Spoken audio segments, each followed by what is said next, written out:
네, 하박국은 그 남유다 왕국의 3대 선한 왕이었던 그 요시야 왕 때부터 요시야의 아들 여호야김 왕 때까지 이 선지자로 활동했던 사람입니다. 근데 이 요시야 왕은요, 하나님을 정말 잘 믿는 선한 왕이었죠. 그래서 그 시대에는 정말 은혜로운 역사들이 많이 있었습니다. 그런데 이 요시야 왕이 죽은 다음에 그의 아들 이제 요아스 왕, 또 여호야김 왕, 이때는 전혀 다른 상황이 되는 거예요. 우상 숭배를 하고 또 이 권력을 가진 자, 돈 많은 자들이 이 율법을 어겨요. 지키지를 않고. 그리고 가난하고 힘없는 백성들, 또 의로운 백성들을 억압하고 약탈하고 포악을 행하고 이런 못된 짓들을 했어요. 그래서 이 하박국 선지자가 그걸 보고 있는 것이 너무 고통스러운 거예요. 그래서 하나님께 호소를 하는 겁니다. 탄식을 하는 거예요. 하나님이 왜 이 공의를 행하시지 않습니까? 공의로우신 하나님이 왜 공의를 행해 주지 않습니까? 이 악한 자들이 형통하고 이 악한 자들이 힘없는 백성들, 의로운 백성들을 이 겁탈하고 압제하는 것을 왜 하나님은 가만히 보고 계십니까? 내가 하나님께 부르짖어도 하나님 왜 응답하지 않습니까? 하고 이제 막 하나님께 탄원하는 것입니다. 이 세상을 살다 보면요, 정말 이 억울할 때, 정말 답답할 때가 있죠. 악한 자들이 세상을 지배할 때, 권력을 가지고 돈을 가지고 법을 무시하고, 그 법을 잘 지키는, 성실하게 살아가는 이 국민들, 힘없는 국민들을 막 자기들 마음대로 할 때 이 답답하죠. 그럼 막 속상하지 않습니까? 예, 그런 세상을 보고 있는 걸 보면 자신의 무능력에 또 화가 나는 거예요. 세상이 이렇게 악하게 돌아가는데 자기가 할 수 있는 것은 아무것도 없는 거죠. 그걸 보고 이 한탄하는 것 외에는 '왜 세상이 이렇게 돌아가는가?' 그리고 예수님을 믿는 사람들의 경우는 이제 기도를 하죠. 기도하는데 하나님이 응답을 안 하시는 거예요. 그럼 또 답답하지 않습니까? 하나님이 살아계신 게 분명한데 왜 하나님은 이 악한 세상을 심판하지 않는가? 음? 왜 악한 사람이 더 형통하는가? 왜 예수님을 안 믿는 사람이 더 형통하는가? 예수님을 믿는 나는 왜 이렇게 삶이 어려운가? 이럴 때 막 답답하죠. 이런 것이 바로 하박국 선지자의 이 심정인 거예요. 또 요즘 정치판을 보면은 탄식하는 분들이 많죠.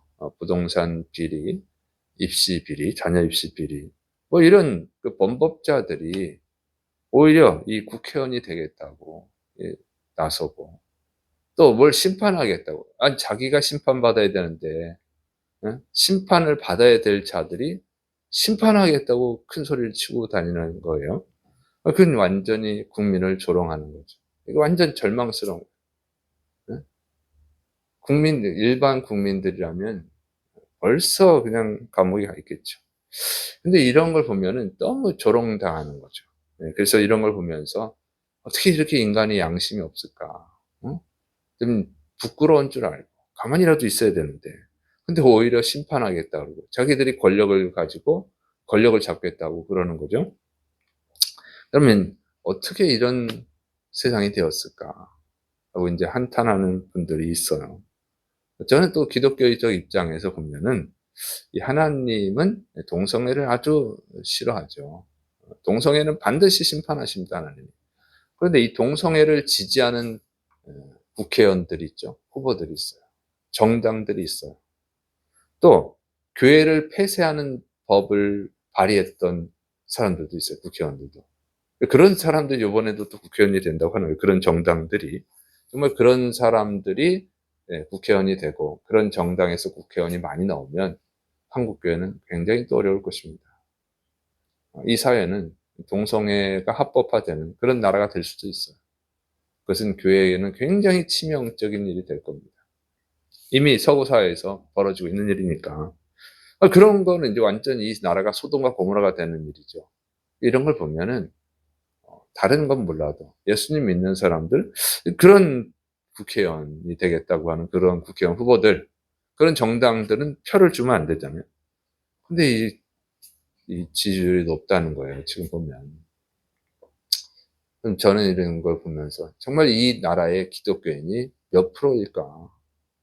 진짜 기독교인이 몇 프로일까 하는 이런 참 안타까운 마음을 갖게 되는 겁니다. 하나님을 믿는 사람들이 하나님의 교회를 폐쇄하겠다고 하는 사람들, 하나님을 믿는 사람들이 하나님이 아주 가장 미워하는 이 동성애를 합법화시키겠다고 하는 그런 사람들한테 어떻게 표를 줄 수 있느냐 이거죠. 이게 참 답답해, 이런 거 보면. 정말 기독교인이 몇 프로일까? 성경은 알고 믿나? 하나님은 알고 믿는가? 그냥 교회만 다니는 거지. 이런 거 답답한데, 또 왜 하나님은 침묵하시는가 하는 거예요. 정말 그런 하박국 선지자의 마음을 가질 수밖에 없는데, 그런데 하나님이 이에 대한 응답이에요. 하나님이 이 불의한 자들을 바벨론을 통해서 심판하시겠다고 그렇게 말씀하십니다. 그러니까 하박국 선지자가 또 답답한 거예요. 하나님, 그러면 그건 좋은데 바벨론 더 악한 자들이 아닙니까? 더 악한 자들을 통해 가지고 덜 악한 자를 심판하는 것은 하나님의 공의에 또 맞습니다. 이게 뭐 이런 그 탄원을 계속해요. 근데 이제 하나님이 거기에 대한 답을 주십니다. 하박국 2장 3절.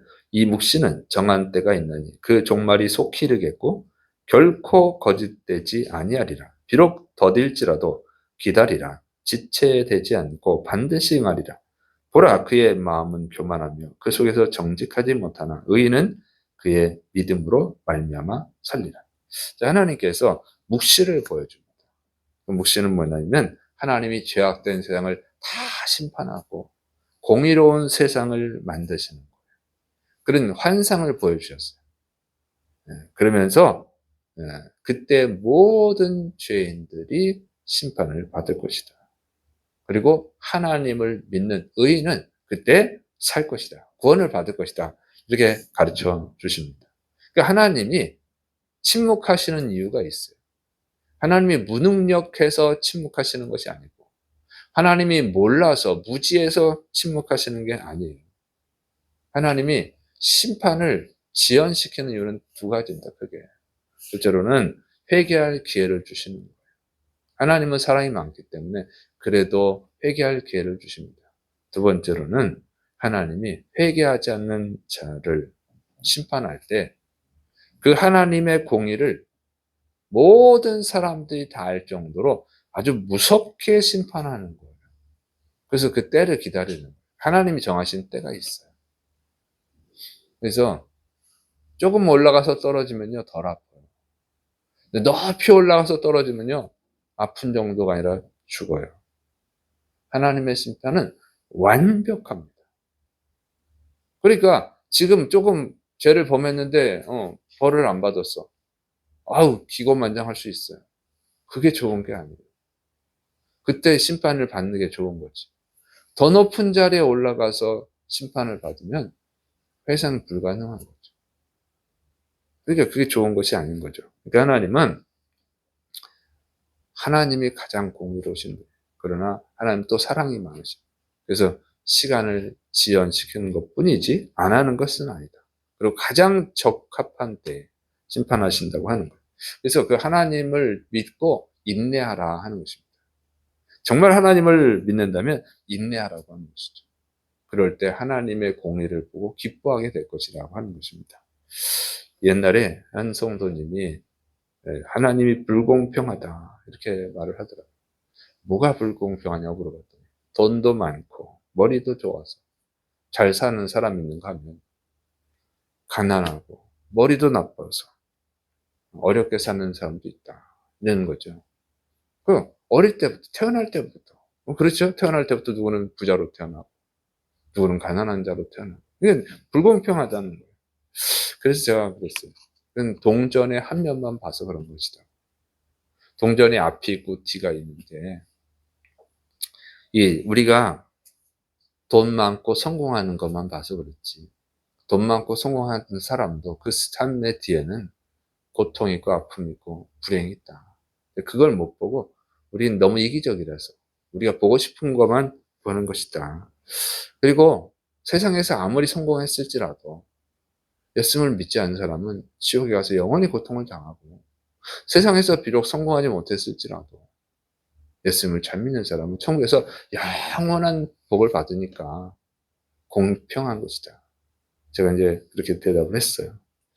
그러면서 제가 이렇게 말했죠.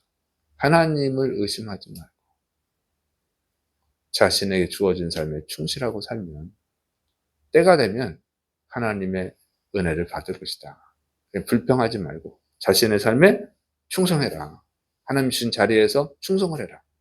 이렇게 가르쳐 줬는데, 그 당시 이제 그 성도님이 한 달 월급이 한 100만 원, 150만 원 이 정도 됐던 걸로 알고 있어요. 나중에 그 말을 듣고 정말 성실하게 봉사하면서 또 열심히 일하고, 내가 나중에 월급이 얼마 되냐면 1,000만 원이 넘더라고.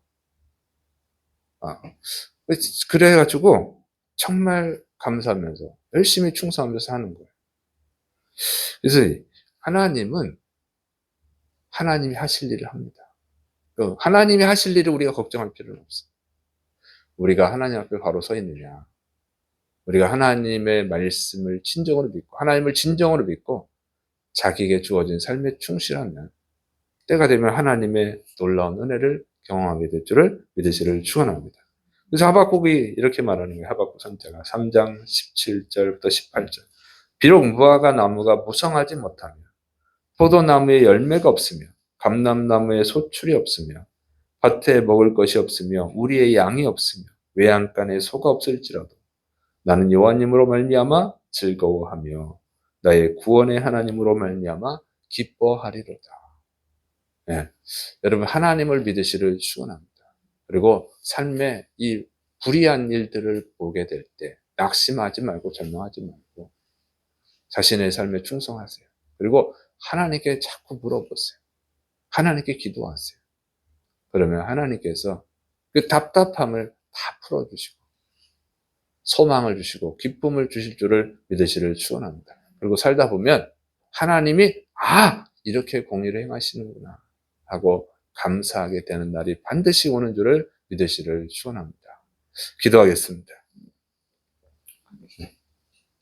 사랑이 많으신 하나님 아버지, 우리의 삶에 불의한 일들을 보게 될 때에 원망하고 불평하고 절망하는 것이 아니라 하나님께 소망을 두고 하나님 신 삶에 충성할 수 있도록, 하나님께 충성할 수 있도록 붙들어 주셔서 하나님이 공의를 행하시고 하나님이 놀라운 복을 주시는 그 축복의 날을 맞이하게 하여 주옵소서. 주께서 이루심을 믿고 예수님의 이름으로 감사하며 기도드립니다. 아멘.